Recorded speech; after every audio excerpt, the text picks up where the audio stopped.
Saudara siap mau dengar firman? Halo, siap mau dengar firman? Lambaikan tanganmu. Sudah sapa kiri kananmu belum? Ya, bilang sama sebelahmu, selamat sore, selamat hari Minggu. Katakan, ayo, jangan terlalu kikir. Saya memberitahukan rahasia relation bahwa hidup kita ditentukan oleh hubungan kita. Makin kita menghargai orang, nilai hidup kita semakin tinggi. Ya, kalau menyapa saja sudah terlalu kikir, apalagi dompetnya, betul? Jangan terlalu kikir menyapa, haleluya.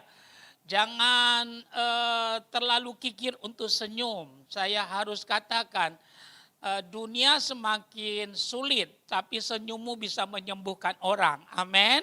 Puji Tuhan. Gereja kita hari ini memberikan tema untuk kami khotbahkan, temanya karakter saksi Kristus. Yang diambil dari Injil Matius pasal 5 ayat 13 sampai 16 dan ayat tambahannya Kisah Rasul 1 ayat yang ke-8. Sebelum kita baca Matius pasal yang ke-5 ini, saya akan jelaskan temanya dulu. Kasih tunjuk temanya. Ini tema dari gereja. Karakter saksi Kristus. Mana dia temanya?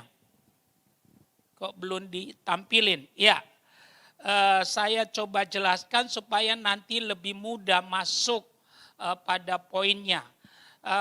Karakter, kata yang sama dengan karakter adalah sifat. Ya, sedangkan yang dimaksudkan saksi Kristus adalah saudara dan saya. Bagi kita yang sudah percaya Yesus, kita bukan menunggu mati masuk sorga. Tapi ada panggilan sorgawi untuk setiap kita. Apa itu panggilan sorgawinya? Supaya setiap kita menjadi saksi Kristus. Jadi supaya kita mudah menangkap apa maksud tema ini. Karakter saksi Kristus. Karena kalau kita baca panjang begitu kita bingung. Ya. Nah, karakter sendiri itu terbentuk dari 3 hal. Ucapkan sama-sama, karakter terbentuk dari 3 hal. Ayo yang keras. Iya. Yang pertama, karakter itu diturunkan. Ya, orang Batak bilang dang dau tubi siambonana gitu. Ya. Artinya dalam bahasa Belandanya, ya buah apel kalau jatuh tidak jauh dari pohonnya gitu. Jadi biasanya karakter orang tua, ibu bapak turun sama anaknya. Ya, nah karakter juga kita dapat dari sekolah kita, pendidikan kita. Ya. Biasanya pendidikan membentuk karakter seseorang itu cuma 38%. Ucapkan sama-sama, pendidikan bukan segalanya. Iya, pendidikan bukan segalanya. Karena ada orang udah S3 nggak jadi apa-apa. Ya, udah S3 cuma 1 gelar yang belum dia dapat. Almarhum, belum. Tapi nggak jadi apa-apa. Kenapa? Kuper. Tahu kuper? Iya, kurang pergaulan.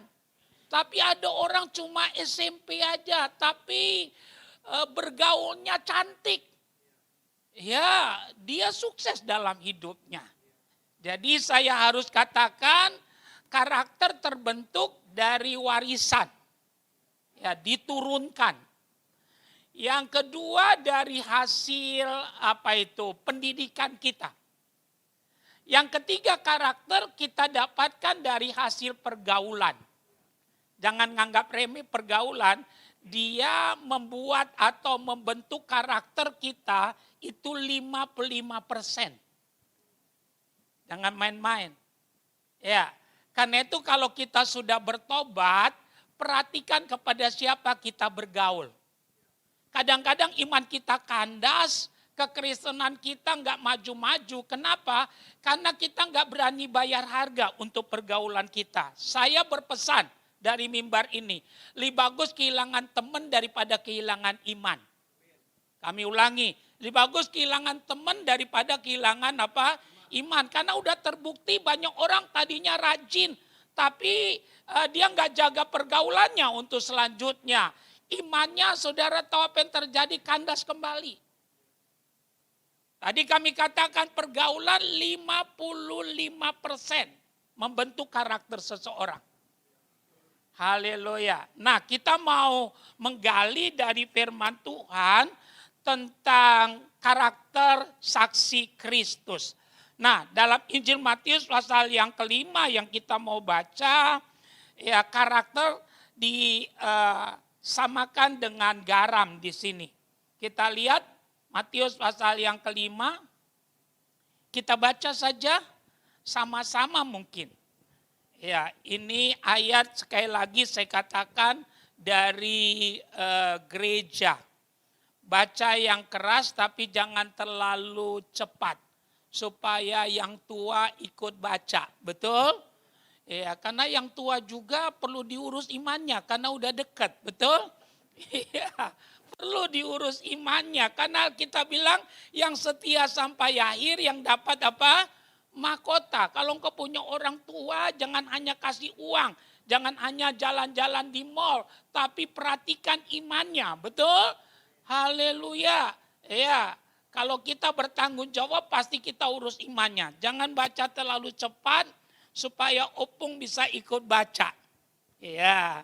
Kalau terlalu cepat saya khawatir gigi palsunya copot kita. Kita baca sama-sama 3 iya. Kamu adalah garam dunia. Jika garam itu menjadi tawar, dengan apakah ia diasinkan? Tidak ada lagi gunanya selain dibuang dan diinjak orang. Kamu adalah terang dunia. Kota yang terletak di atas gunung tidak mungkin tersembunyi. Lagi pula orang tidak menyalakan pelita lalu meletakkannya di bawah gantang. Melainkan di atas kaki dian sehingga menerangi semua orang di dalam rumah itu.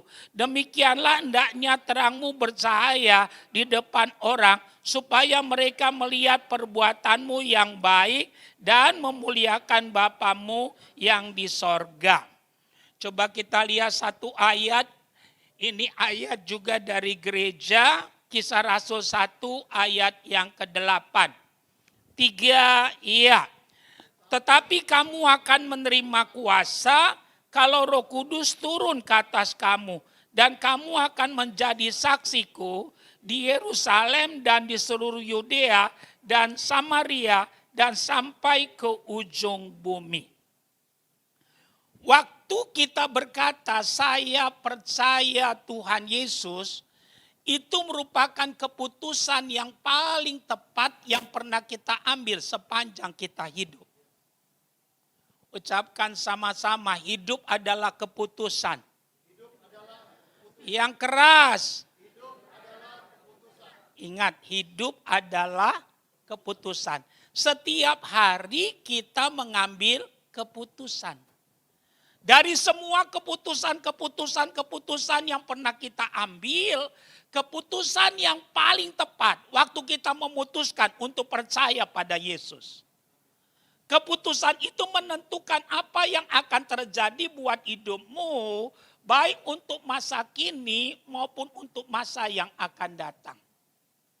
Nah, kalau kita masih ada di dalam dunia, sesudah kita percaya pada Yesus, tidak ada tuntunan yang paling sempurna bagi kita untuk mengurus dan membangun iman kita kecuali firman Tuhan. Karena itu kami mendorong, kalau engkau sudah percaya Yesus, milikilah Alkitab. Karena kita percaya Alkitab adalah firman Tuhan. Sesudah kita memiliki Alkitab, bacalah setiap hari. Kalau kita mau melakukannya, ada 3 hal yang akan terjadi dalam hidup kita. Yang pertama yang terjadi, pengenalan kita pada Yesus semakin dalam. Ikutin apa yang saya katakan. Akar kekristenan adalah pengenalan akan Yesus. Lihat saya mau jelaskan ini. Kalau ada engkau dengar atau engkau lihat ada orang Kristen yang sudah melayani bahkan ya saudara, tapi pada akhirnya murtad, penyebab utamanya karena tidak mengenal Tuhan Yesus. Nah yang kedua yang akan terjadi kalau kita udah percaya Yesus, kita baca Alkitab rajin.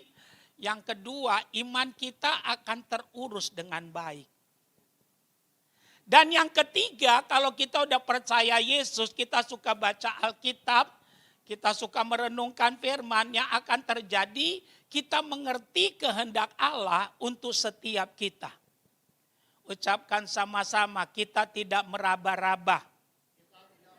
Kita tidak menebak-nebak. Jadi perjalanan hidupmu tidak meraba-raba. Perjalanan hidupmu tidak menebak-nebak. Karena Alkitab katakan, usahakanlah untuk mengerti kehendak Tuhan. Dengan kata lain, saudara dan saya akan melangkah dalam kepastian. Nah, kita masuk dalam tema kita. Saya berharap, ya, supaya setiap kita boleh bertumbuh melalui kebenaran ini dan tidak ada lagi kesia-siaan dalam hidup kita. Dan salah satu kehendak Allah yang perlu kita ketahui, ya Allah ingin supaya kita mengerti bahwa kita adalah ya saksi-saksi Kristus. Nah, ada 3 hal yang saya mau sampaikan bagaimana kita dapat bersaksi. Ya, dan bagaimana karakter yang menopang ya kesaksian kita sehingga pada akhirnya Yesus dipermuliakan. Yang pertama kita lihat dulu Daniel pasal 6 ayat 4 dan ayat yang kelima. Kita lihat Daniel 6 ayat 4 dan ayat yang kelima. Ikutlah membacanya karena tidak ada yang jadi bintang kecuali Tuhan. Amin.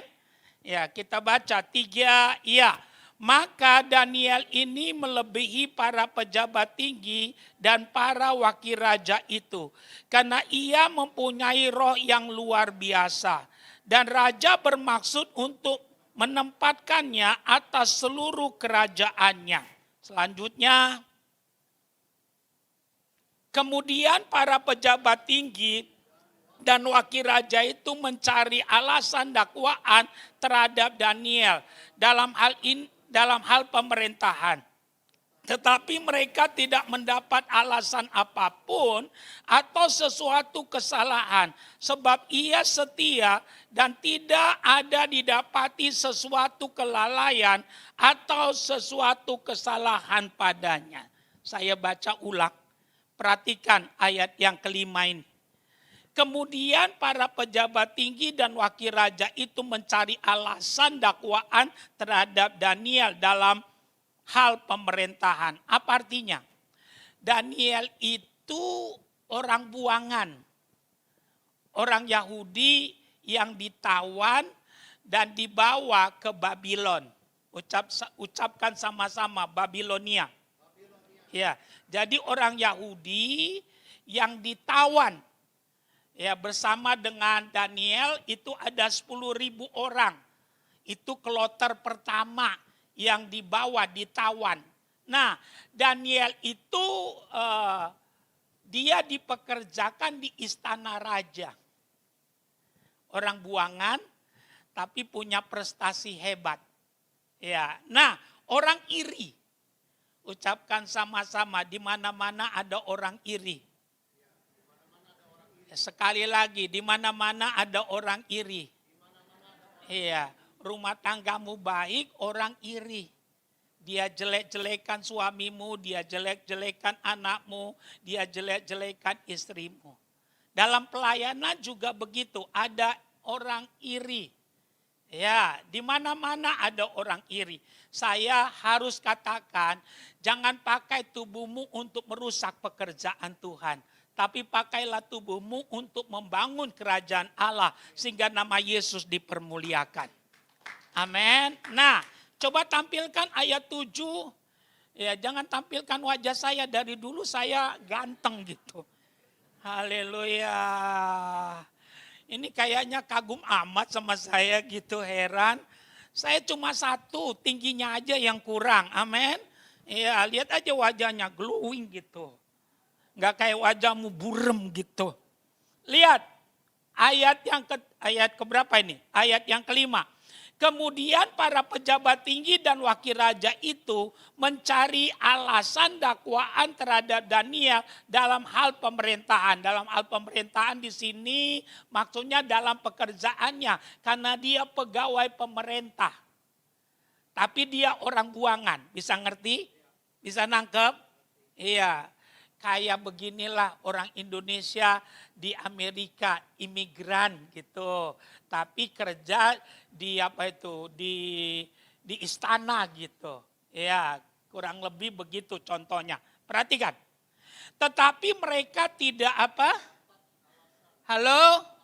Iya, tetapi mereka tidak mendapat alasan apapun. Ucapkan sama-sama, keren banget. Iya. Dikatakan tetapi mereka tidak mendapat alasan apapun atau sesuatu apa? Kesalahan. Sebab ia setia dan tidak ada didapati sesuatu apa? Kelalaian atau sesuatu kesalahan padanya. Ucapkan sama-sama, luar biasa. Yang menjadi masalah banyak kita ditempatkan Tuhan di tempat-tempat yang baik di pemerintahan atau di posisi yang baik dalam pekerjaan kita. Tapi sayangnya saudara, waktu ada orang iri mencari kesalahan kita, yang ada adalah kita diketemukan gitu. Bisa nangkep? Contoh, diketemukan jalan sama bini orang gitu misalnya. Tapi saya percaya di sini nggak ada yang begituan. Amin. Iya. Tapi lihat di sini dikatakan, ya sebab ia setia dan tidak ada didapati sesuatu apa? Kelalaian atau sesuatu kesalahan padanya. Waktu saya baca ini saya ucapkan sendiri, keren banget gitu. Haleluya. Seharusnya orang Kristen itu begitu. Karena percaya atau tidak, bersaksi yang paling efektif bukan bawa Bible kemana-mana. Tapi bersaksi yang paling efektif saudara dan saya menjadi surat Kristus yang terbuka. Karena itu Alkitab katakan, perhatikanlah dengan seksama bagaimana engkau hidup. Kalau engkau ingin memenangkan mertuamu yang belum bertobat, ya, ayah ibumu yang belum bertobat, namborumu yang belum bertobat, opung yang belum bertobat, tante cihu yang belum bertobat. Caranya sederhana saja, perhatikan dengan seksama bagaimana kita hidup, termasuk mulut kita. Ya, haleluya. Biasanya orang yang percaya pada Yesus hidupnya seperti di akuarium, dilihat, dan diperhatikan orang. Haleluya. Saya senang baca ini.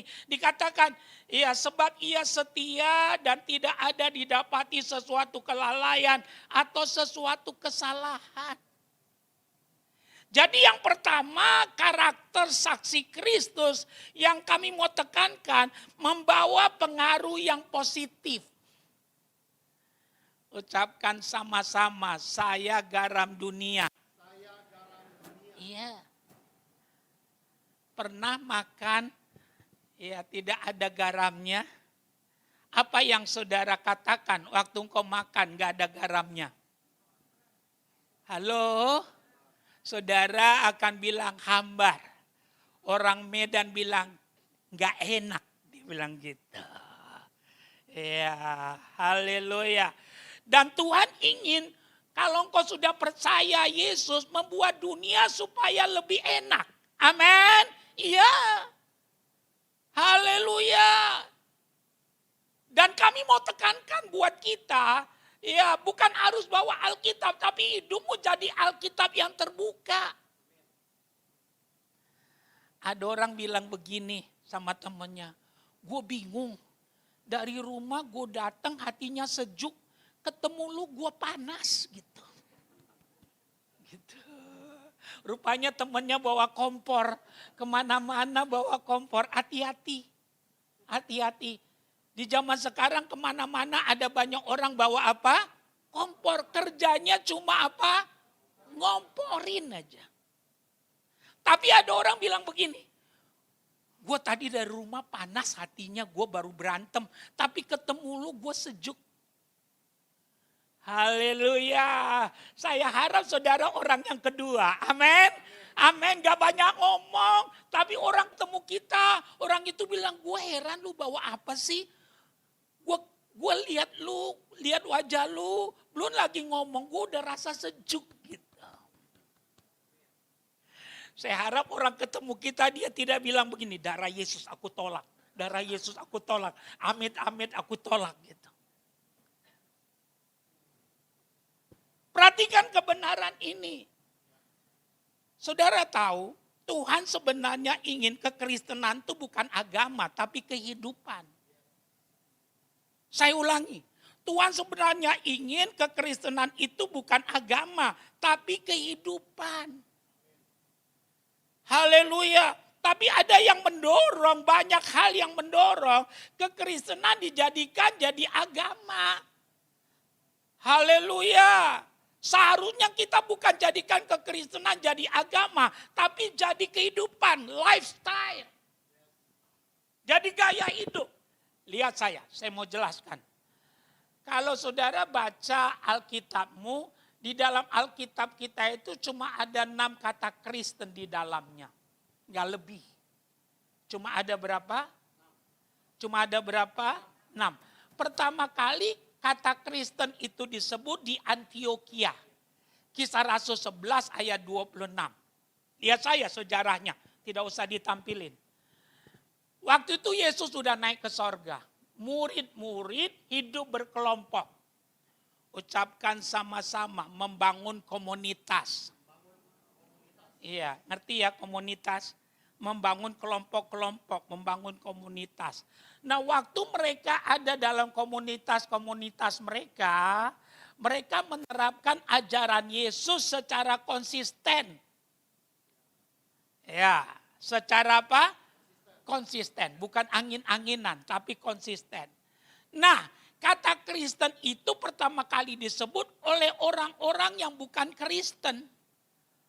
Orang dunia, di mana murid-murid itu berkelompok, hidup berkelompok. Pertama itu sebenarnya ucapan ejekan. Ucapkan sama-sama, ejekan. Iya, ejekan untuk para pengikut Yesus. Tapi para murid tidak mau balas. Ya, mereka terus menerapkan ajaran Yesus secara konsekuen, konsisten. Saudara tahu lama-kelamaan justru para murid berhasil membangun tatanan kehidupan yang baru. Dengan kata lain mereka jadi bau harum. Kalau bahasa yang lebih saklek berdampak. Ya, haleluya. Dan itulah yang Tuhan kehendaki supaya terjadi dalam hidupmu dan dalam hidupku. Amin. Haleluya. Saya garis bawahi kalau engkau sudah percaya Yesus, ayo berbuahlah. Seorang Kristen seharusnya paling sedikit punya 3 buah. Buah pertobatan, buah roh dan buah pelayanan. Jangan tunggu hanya mau mati masuk surga saja. Saya mau katakan di tengah-tengah dunia ini sementara Tuhan belum panggil kita. Paulus bilang kalau aku hidup kerjanya satu, tugasnya satu. Bekerja untuk menghasilkan buah. Haleluya. Bahasa kerennya bersaksi. Sehingga bukan hanya kita yang selamat. Nah lihat nih bagaimana Daniel.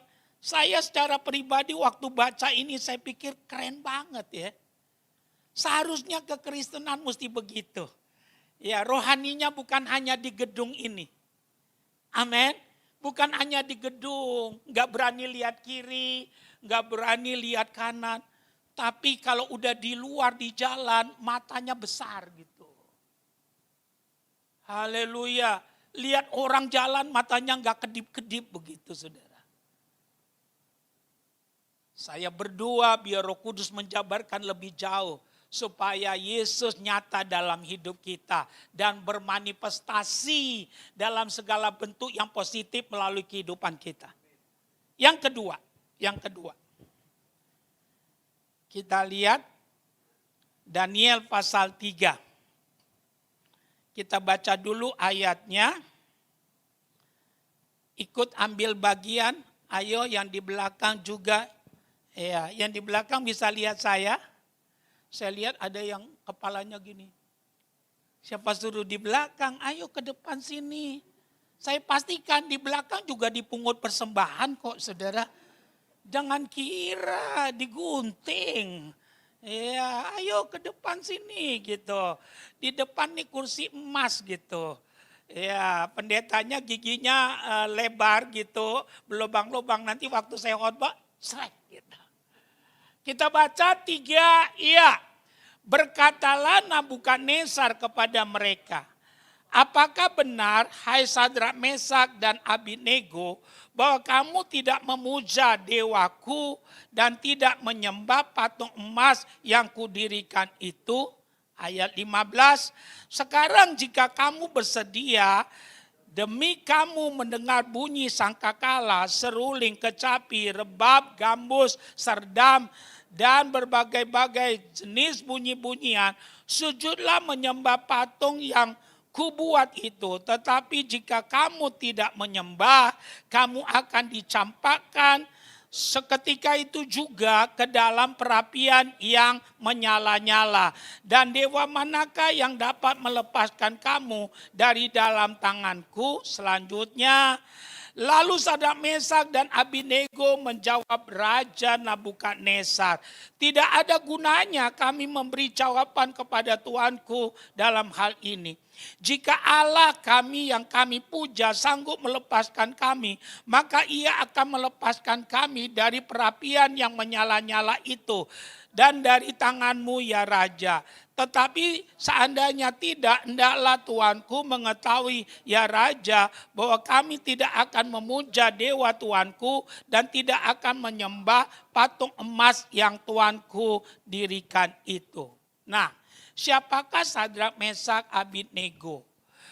Sadrak, Mesak, Abednego itu satu kelompok, kloter pertama bersama dengan Daniel, orang-orang buangan yang dipekerjakan di istana. Ya, khususnya Sadrak, Mesak, Abednego, dia tidak di istana dikerjakan seperti Daniel, tapi dia menjadi bupati.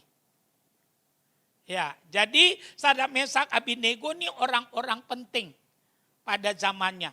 Sama orang buangan yang ditawan, orang Yahudi, ingat ada banyak yang ditawan.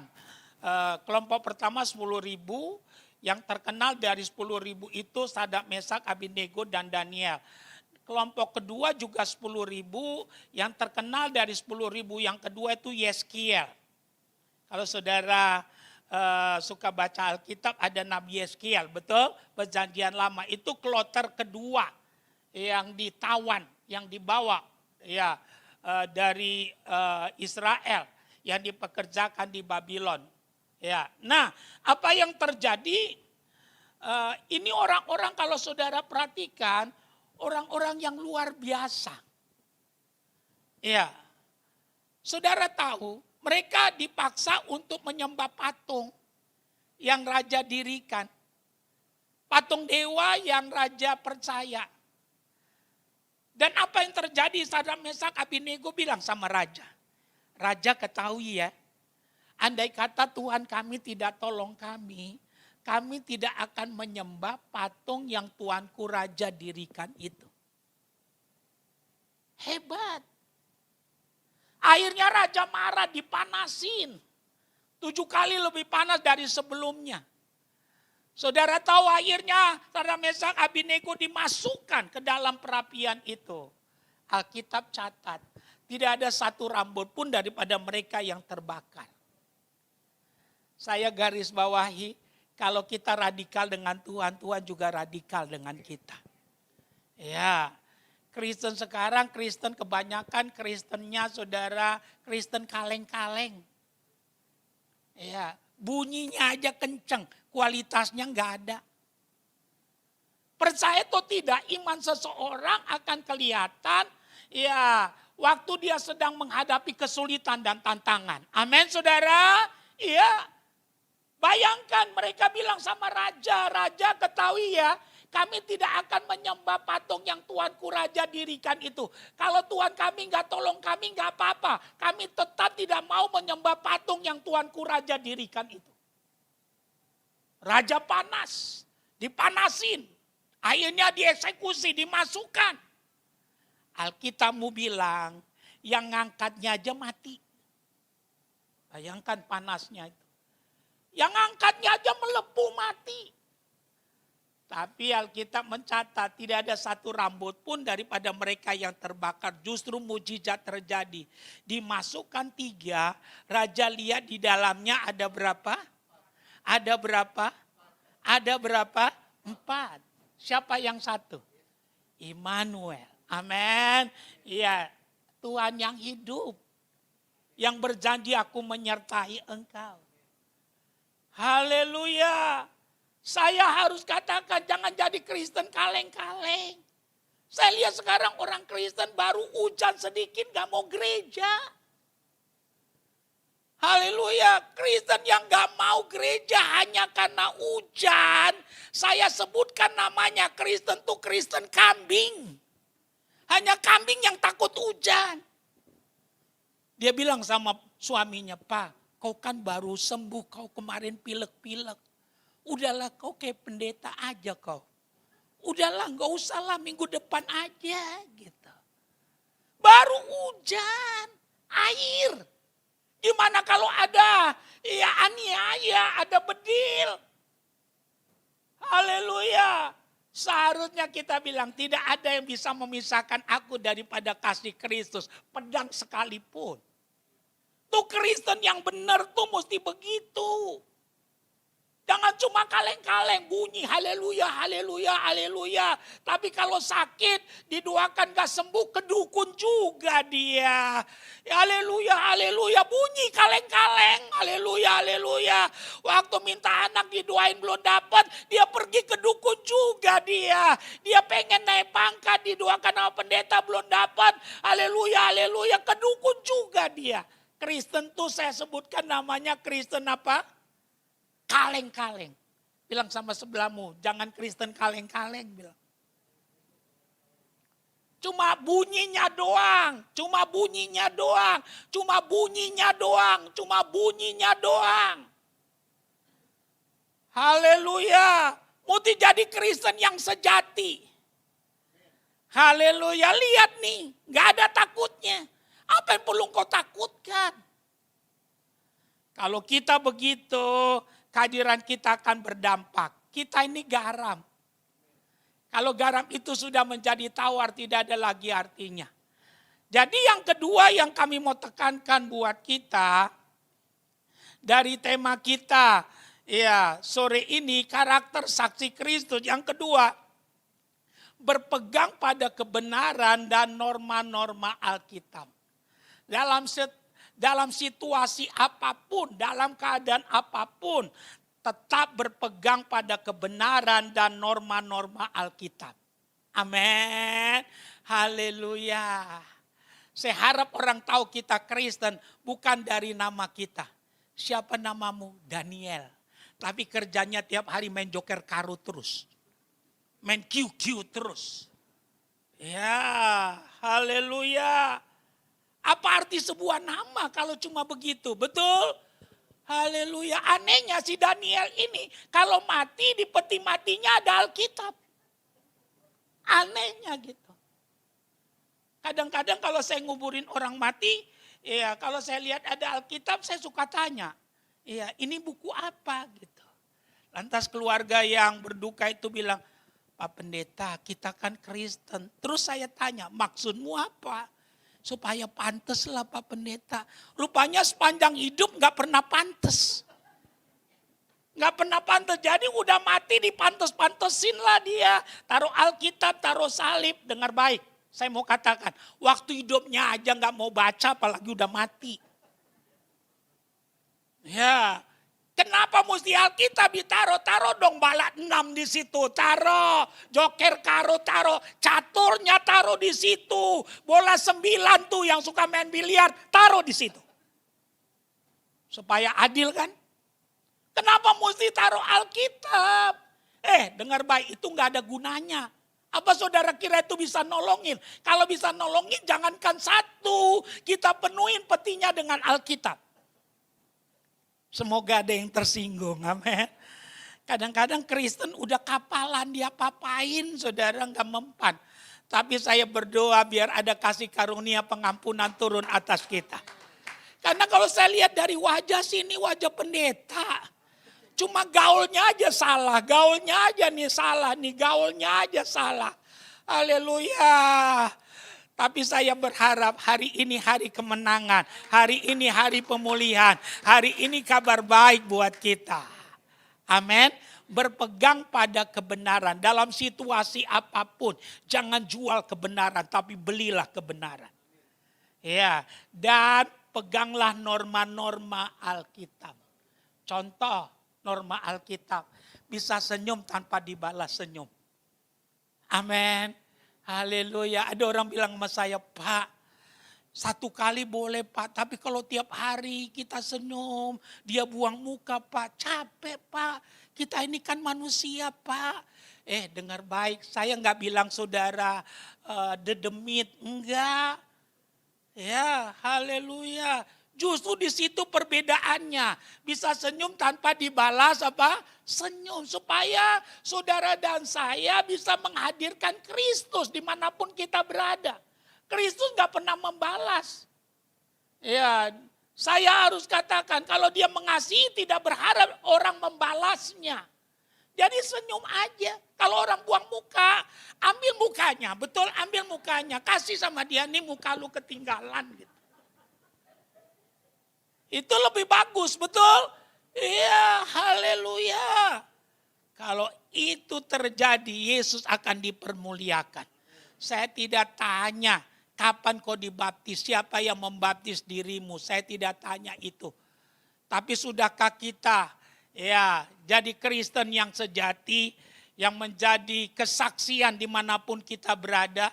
Ini satu tantangan tema ini buat kita. Supaya kita tidak jadi Kristen kaleng-kaleng. Tapi Kristen yang memuliakan dan meninggikan nama Tuhan. Yang terakhir, karena saya sudah dikasih tahu di sana waktunya sudah habis gitu. Sebenarnya pendeta mah jauh dekat sama aja, amin. Semoga saudara nggak ngerti maksudnya. Kita mah jauh dekat sama aja.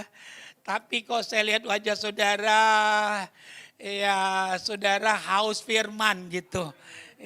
Kalau saya potong saudara nanti rugi banyak, betul? Haleluya. Kita lihat yang terakhir, Kejadian 39, yang ketiga. Jadi karakter saksi Kristus yang ketiga membuat segala sesuatu menjadi terang. Jadi kehadiranmu dimanapun kau berada, membuat suasananya jadi terang. Bukan bertambahnya korupsi, bukan. Tapi bertambah terang gitu. Haleluya. Puji Tuhan. Kita baca dulu ayatnya. Kita baca dulu ayatnya. Baca yang keras, 3, Selang beberapa waktu istri tuannya memandang Yusuf dengan berahi. Lalu katanya, marilah tidur dengan aku. Tetapi Yusuf menolak dan berkata kepada istri tuannya itu, dengan bantuanku, tuanku itu tidak lagi mengatur apa yang ada di rumah ini. Dan ia telah menyerahkan segala miliknya kepada kekuasaanku. Selanjutnya, di rumah ini ia tidak lebih besar kuasanya daripadaku. Dan tiada yang tidak diserahkannya kepadaku selain daripada engkau. Sebab engkau istrinya, bagaimanakah mungkin aku melakukan kejahatan besar ini dan berbuat dosa terhadap Allah. Walaupun dari hari ke hari perempuan itu membujuk Yusuf, Yusuf tidak mendengarkan bujukan itu untuk tidur di sisinya dan bersetubuh dengan dia. Ucapkan sama-sama, keren banget. Iya. Saudara ngerti artinya ini semuanya. Digoda tapi tidak tergoda. Haleluya. Apa artinya? Digoda tapi tidak tergoda. Orang Kristen sekarang bukan digoda tapi tidak tergoda. Kebanyakan orang Kristen sekarang dia bilang gini, godain kita dong. Gitu. Haleluya. Mungkin kau berkata, masa ada Pak orang Kristen minta digodain? Lihat saya. Banyak hal kita percaya atau tidak kita minta digodain. Caranya bagaimana?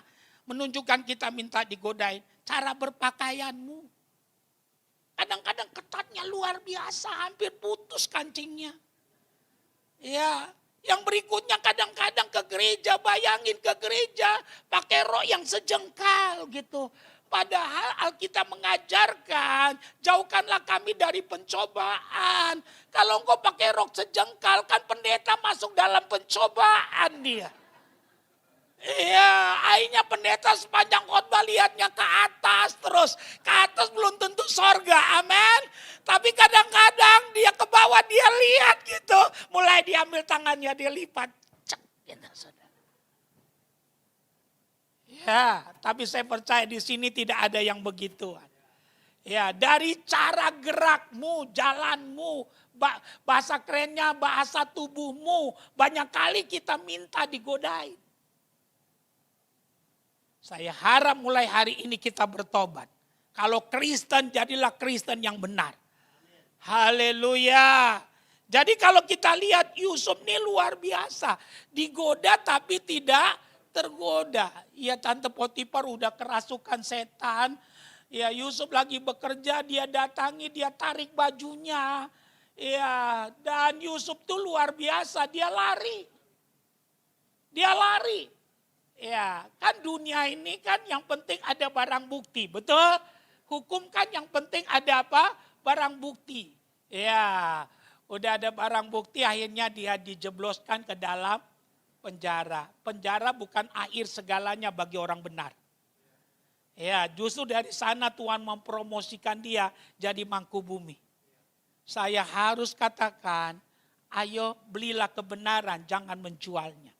Kalau Kristen, Kristenlah yang benar. Haleluya. Itulah yang Tuhan kehendaki supaya ada dalam hidup kita. Sehingga pada akhirnya nama Tuhan dipermuliakan. Jadi yang ketiga, membuat segala sesuatu menjadi terang. Yusuf dia betul-betul takut akan Tuhan. Dia tahu mata Tuhan ada di mana-mana. Amin. Ya, dia tahu mata Tuhan ada di mana-mana. Haleluya, tidak ada niatan sedikit pun. Saya ulangi, tidak ada niatan sedikit pun melakukan kejahatan. Mungkin saudara bilang dari mana Pak Ara tahu? Dari ucapannya, niatannya aja nggak ada. Haleluya, hidupnya transparan. Bukan hanya perkataannya, tapi tindakannya juga benar. Kalau Kristen begitu, nama Tuhan dipermuliakan. Saya simpulkan firman Tuhan untuk kita di sore hari ini. Karakter saksi Kristus menentukan orang yang mendengar dan melihat. Pastikan kita menjadi saksi Kristus yang berkarakter. Kalau itu kita lakukan, saya percaya hidupmu menjadi wangi-wangian yang membawa kemuliaan bagi nama Tuhan. Dan saya terlalu percaya kalau Yesus ditinggikan, dia akan menarik orang datang kepadanya. Tuhan Yesus memberkati. Haleluya. Amin.